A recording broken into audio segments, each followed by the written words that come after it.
বগুড়ায় বেড়েছে পাট চাষ। এ বিষয়ে বিস্তারিত জানাতে যুক্ত হচ্ছেন সহকর্মী আব্দুস সালাম বাবু। বাবু, পাটের উৎপাদন কেমন হয়েছে এবার বগুড়ায়? পাটের উৎপাদন বাড়ানোর জন্য নানা ধরনের প্রণোদনা কর্মসূচি নিয়েছে সরকার। তারই অংশ হিসেবে এবার জেলায় 11,800 চাষিকে 1 কেজি করে পাট বীজ এবং রাসায়নিক সার দেওয়া হয়েছে, যার কারণে প্রতি বছরই বগুড়ায় বাড়ছে পাট চাষের জমি। এবছর 7,702 হেক্টর জমিতে পাটের আবাদ হয়েছে, যেখান থেকে 1,24,630 বেল পাট উৎপাদন হবে।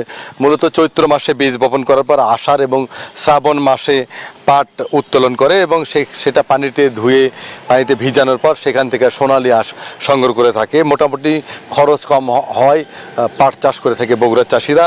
8 থেকে 10,000 টাকা বা সর্বোচ্চ 12,000 টাকা খরচে বগুড়ার চাষিরা প্রায় 8 থেকে 10 মণ পাট পেয়ে থাকে।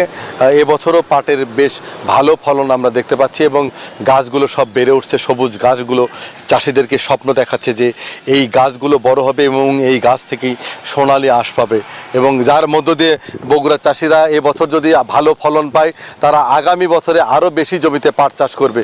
কৃষি সম্প্রসারণ অধিদপ্তর এবং জেলা পাট অধিদপ্তর তারা নানাভাবে চাষিদেরকে সহযোগিতা করে যাচ্ছে। পাট অধিদপ্তর বগুড়ার কর্মকর্তা আব্দুল হালিম জানিয়েছেন যে তারা চাষিদেরকে বিভিন্ন পরামর্শ দিচ্ছেন এবং পাশাপাশি সার ও বীজের প্রণোদনা দেওয়ায় চাষিরা পাট চাষে আগ্রহ চেয়েছিল। বগুড়াতে সর্বশেষ ফিরে যাব স্টুডিওতে। বাবু, আপনাকে ধন্যবাদ। বান্ডেল থাকলে প্রতি সেনমানিতে টাকা বাঁচবে।